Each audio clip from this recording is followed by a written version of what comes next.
All right, church, let's jump into Mark chapter 3. If you have your Bibles, Mark chapter 3. We're going to be going into, we're going to be looking at verses 13 through 21. Mark chapter 3, verses 13 through 21. I titled the message for today, Common Men, Uncommon Mission. Common Men, Uncommon Mission. Jesus began his ministry in Galilee in the beginning parts of Mark. He was tempted. He was baptized. He started his preaching ministry. He went from synagogue to synagogue, proclaiming the kingdom of God. And then he encounters some opposition. He encounters some conflict with the religious leaders of the day. And Jesus ends up winning. At the very end, if you remember a couple of weeks ago, the Pharisees, the religious leaders of the day, kind of connected with the Herodians, a political group, a very zealot political group, and they both, although they had a lot of things against each other, they had one enemy in common, and so they wanted to kill Jesus. And so what we have seen is now that the intensity is going to kind of kick up. The intensity with the conflict with the religious leaders is going to kick up. Jesus is going to see that he is like headed towards the cross. He knows where he's going. He's headed towards the cross. And before he gets to the cross, as we'll see today, he starts building a team. Jesus begins to create this internship program because he knows he's headed toward the cross. So he now wants to pass the baton to men, to these common men, so that they can carry out the mission that he started. And that's what we're going to be looking at today. Jesus choosing and calling the 12 apostles. Let's read that today. It says this, "And he went up on the mountain and called to him those whom he desired. And they came to him. And he appointed 12, whom he also named apostles, so that they might be with him and he might send them out to preach and have authority to cast out demons. He appointed the 12, Simon, to whom he gave the name Peter, James, the son of Zebedee, and John, the brother of James, to whom he gave the name Boanerges. This is the sons of thunder. Andrew and Philip and Bartholomew and Matthew and Thomas and James, the son of Alphaeus, and Thaddeus and Simon the Zealot and Judas Iscariot, who betrayed him. Then he went home, and the crowd gathered again so that they could not even eat. And when his family heard it, they went out to seize him, for they were saying he is out of his mind." Every single morning when I get done setting up with the setup and teardown team, everything's all set up, and I kind of just walk around and talk to people. And especially when I'm in the kids area, I just love our kids area. And every time I'm just kind of walking around, I have the same thought each and every time. I'm every single week in, week out. I'm like, I can't believe this. Like, I can't believe that I'm the lead pastor of this church. Like, I can't believe that God would use someone like me. Like, God, why would you?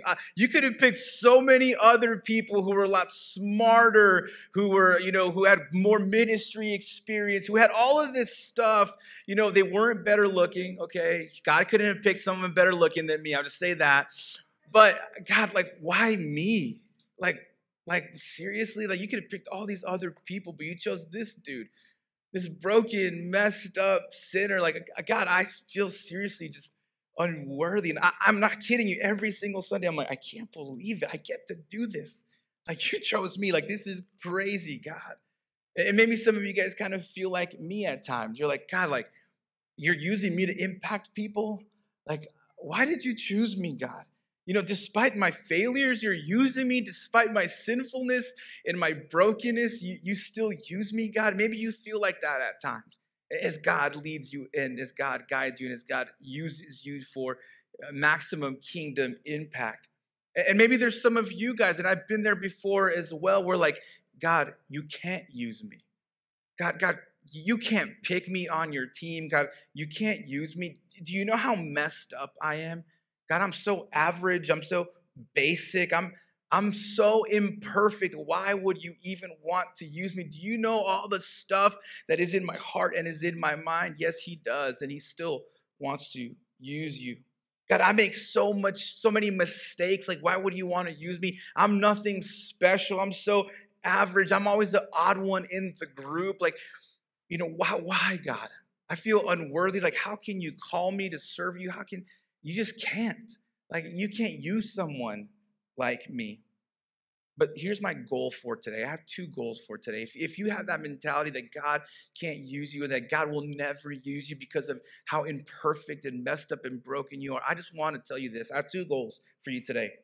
Number one is to show you through this passage the type of people that God calls for his service. I want to show you the type of people that God calls to carry out his mission. And number two, that you would be encouraged by the people he calls. Because I'm about to show you some people. These 12 dudes were messed up. They're messed up. And may you find encouragement in who Jesus chooses to use. Let's jump in. Verse 13. It says, and he went up on the mountain and called to him those whom he desired. And they came to him. So Jesus, with all of the pressures of ministry, remember the previous passage, people were pressing in and coming from everywhere.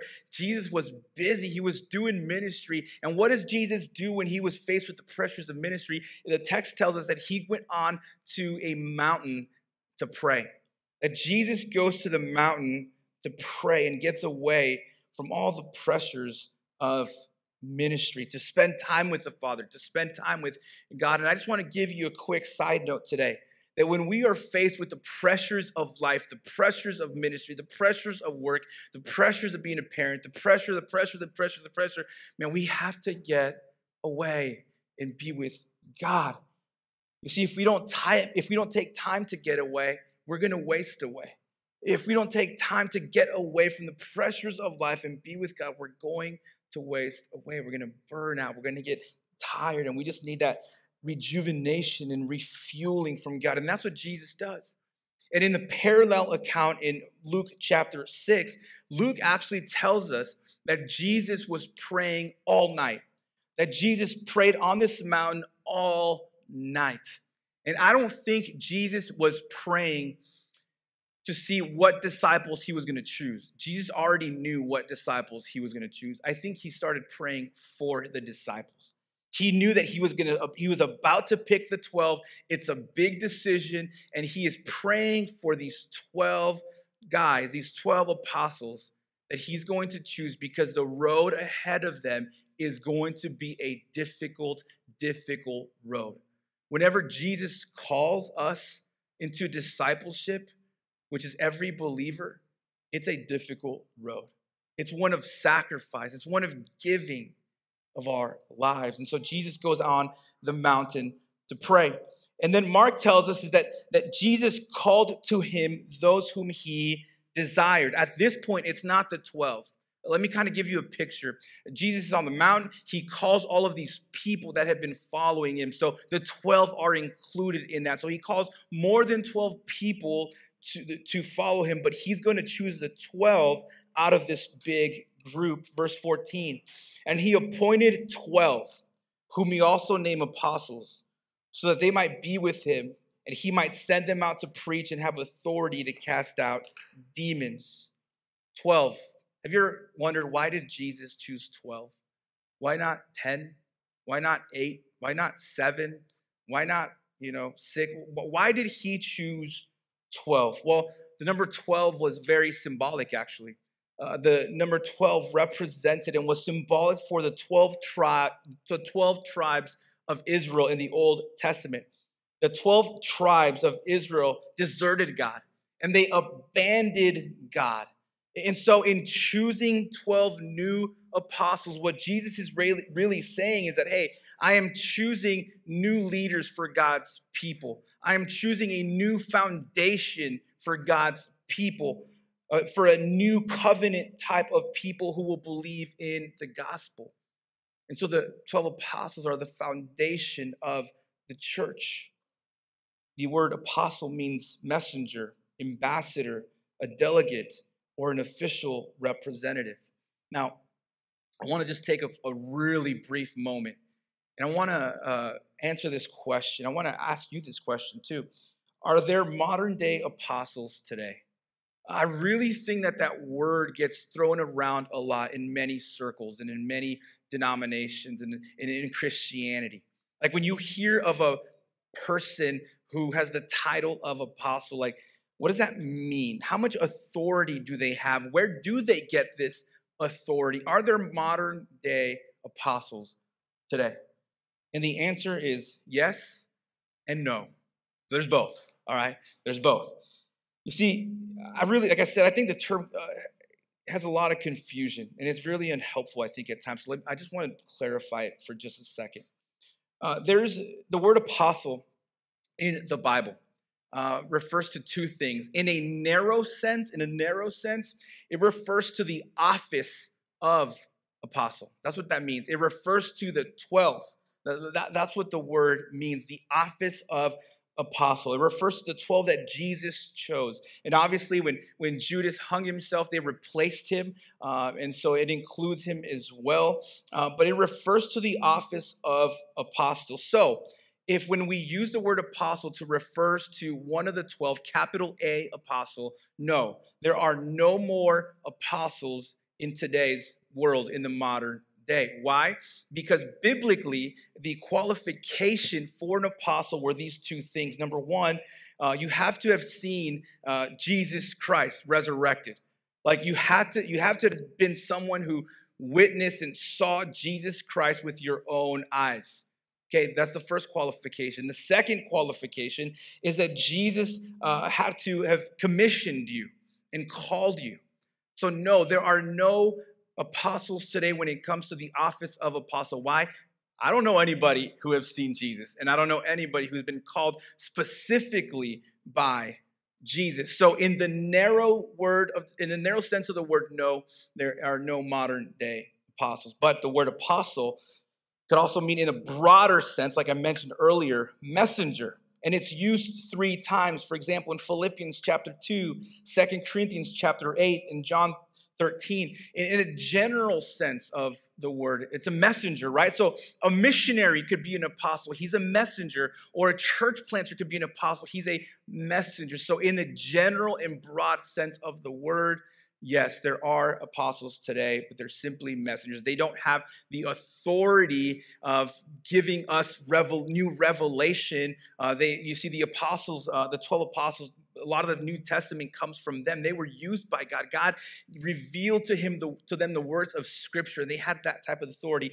There is no modern day apostles that have that type of revelation or authority from God. So again, just really clearly, the office of apostle, the 12, the foundation of the church, no, there's no modern day apostles, but there are, in a general sense, messengers that can mean church planter or missionary. You see, one of my professors, Wayne Grudem, he makes this observation, which I agree with. I just want to read it to you. It says this: it is noteworthy that no major leader in the history of the church, Athanasius or Augustine, not Luther or John Calvin, not Wesley or Whitefield, was taken to himself the title of apostle, or let himself be called an apostle. They didn't want to be called that.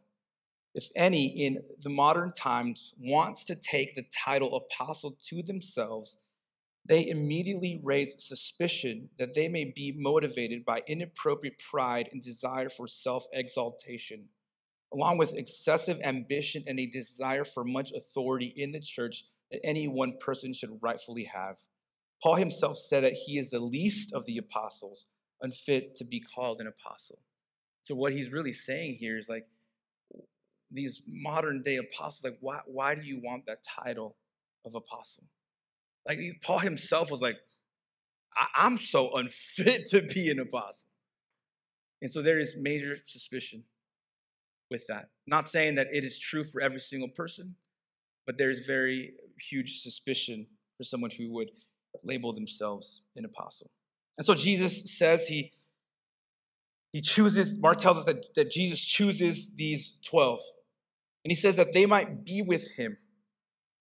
So this is the internship process. He says first they need to be with him. They need to go through an internship process. The work was so intense that they needed some serious training. And for the next 18 months, Jesus was going to pour into the lives of these guys. He was going to equip them and he was going to power them for what?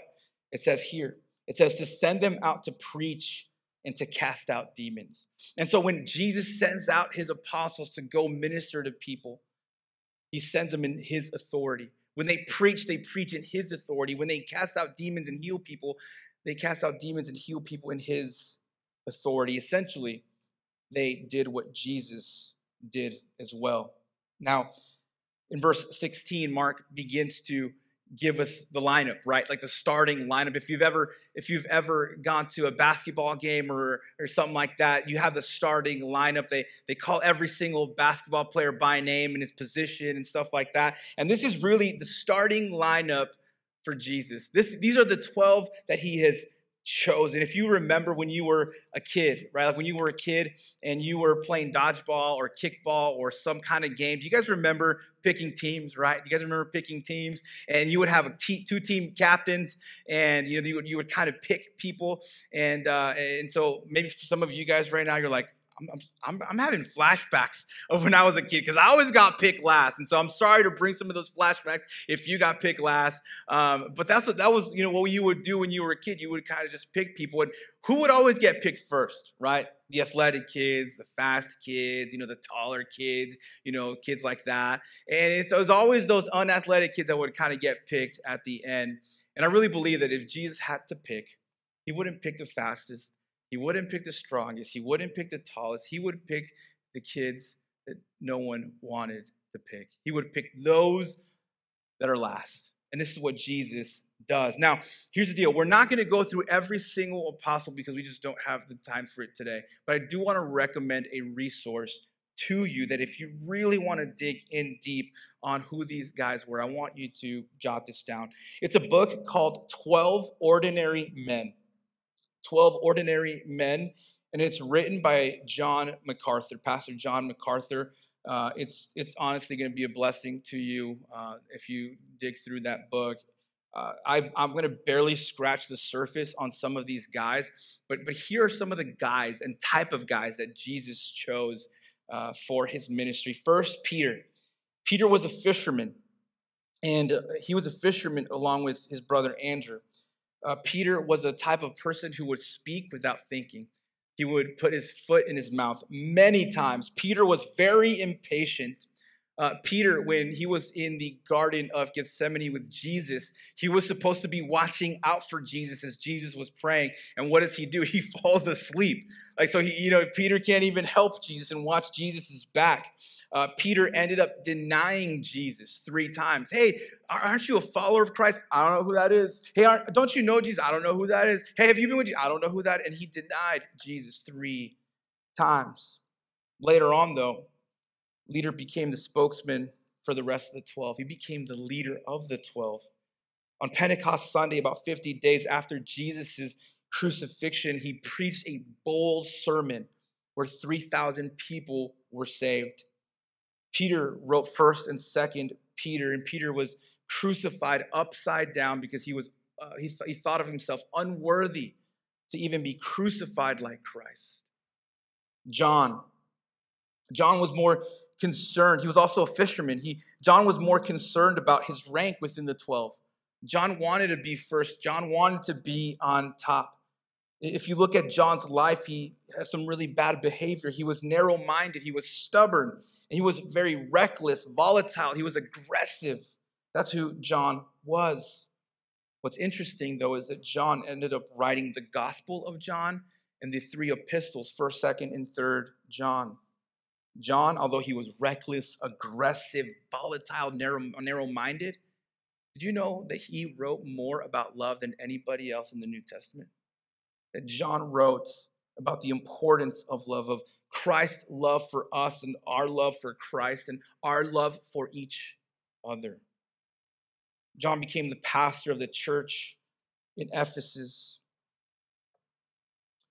Philip, what about Philip? Philip was, again, probably a fisherman, so we have 3 fishermen here. And most likely, Philip was in charge of coordinating the meals for the 12. I mean, think about it back then. How hard, if you were the 12 were kind of going and traveling, how hard would it be to find meals? There was no fast food restaurants, anything like that.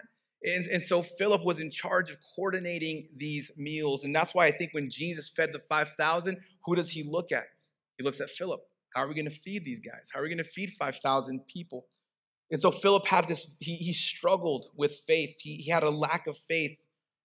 Philip was a very indecisive man, and he was very slow to understand. But church tradition tells us that Philip was used powerfully to spread the gospel in the early years of the church.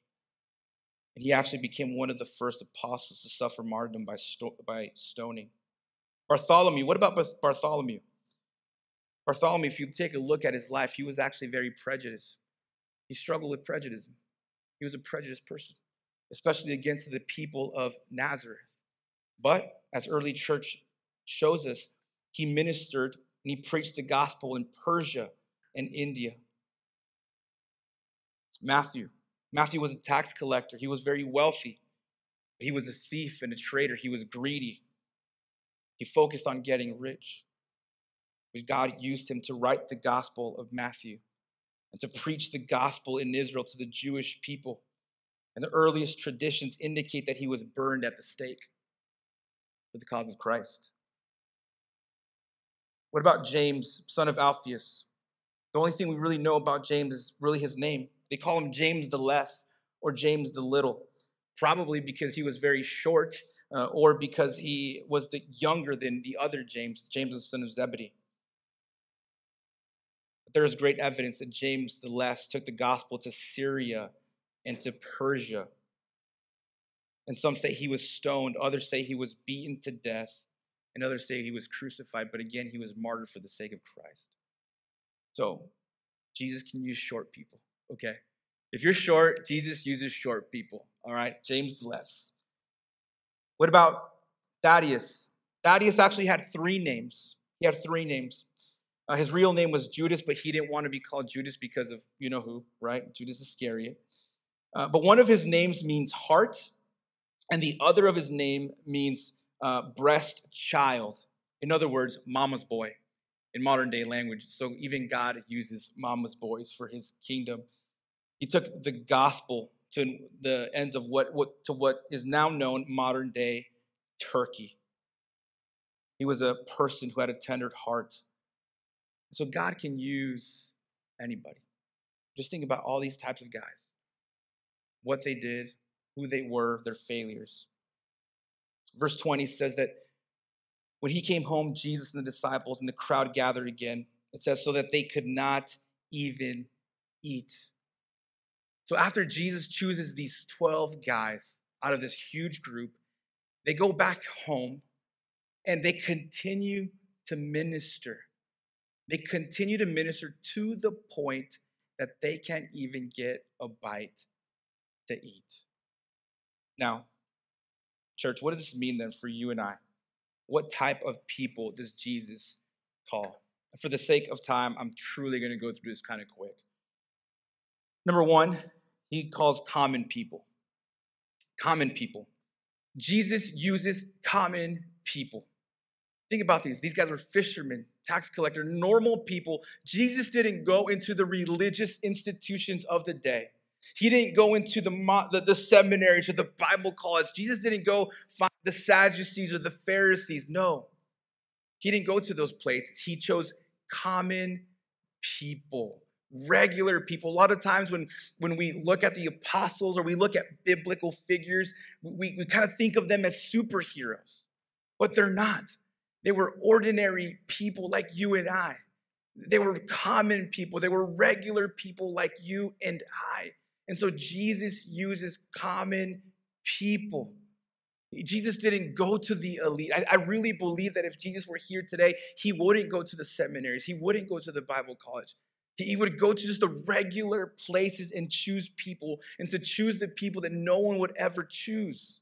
And so I just really want you to understand this today, that God uses common people to accomplish his uncommon mission.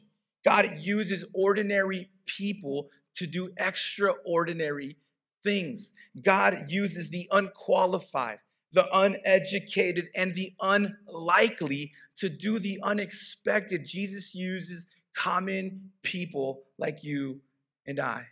Number two, Jesus uses imperfect people. He uses imperfect people. Anybody imperfect here? Anybody imperfect? All right. Some of you are perfect. All right, cool.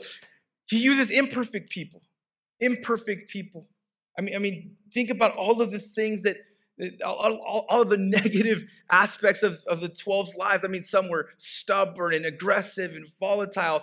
Simon the Zealot, which I didn't mention, I mean, he would go around killing Romans. He was part of this aggressive political group. Jesus uses imperfect people. And I just want you to understand today, look, your imperfections, your weaknesses is what God wants to use in your life to accomplish his mission. Your imperfection doesn't disqualify you. It actually qualifies you to be used by God.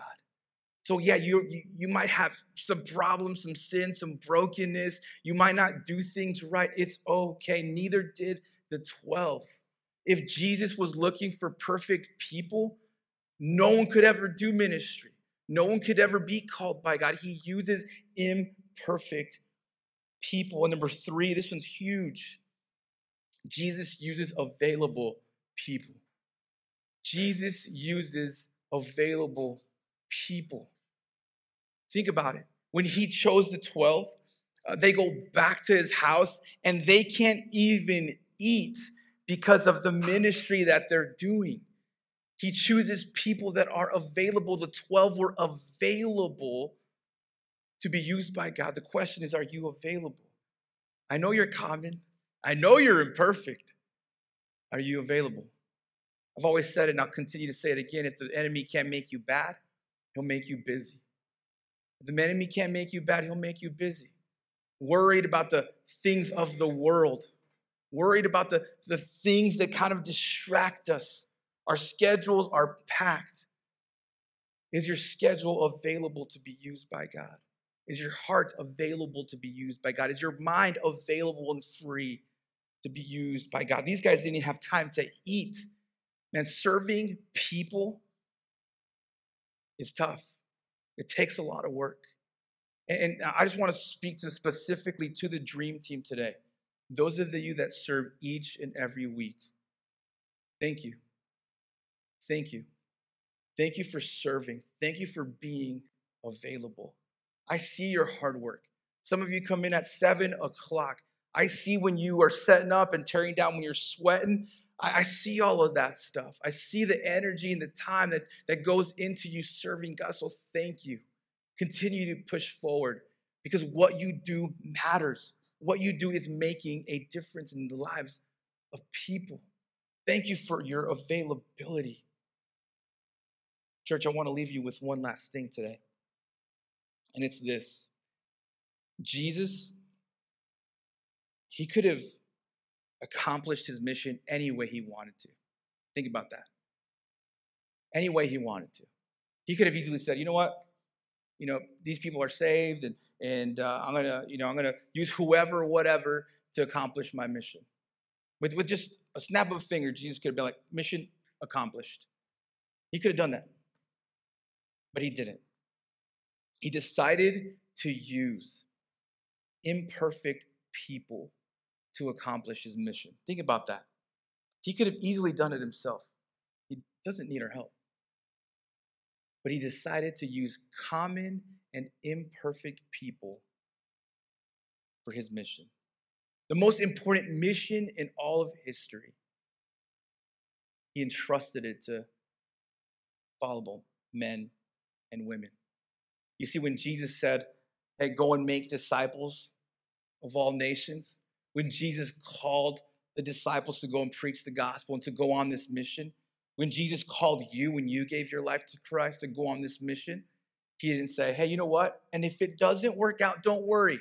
There's plan B. I gotcha. I know you guys are imperfect. I know you're common. I know you guys have all this mistake and brokenness. But if if it doesn't work out, there's plan B. Church, there is no plan B. There's no plan B. We are plan A. There's no other plan. God has no other plan but to use messed up, broken, sinful, imperfect people to carry out his mission. There's no plan B. We are plan A. God calls common, imperfect, and available people to change the world. It kind of reminds me of this passage in 1 Corinthians. It says, brothers and sisters, think of what you were when you were called. Not many of you were wise by human standards. Not many of you were influential. Not many were of noble birth. But God chose the foolish things of the world to shame the wise.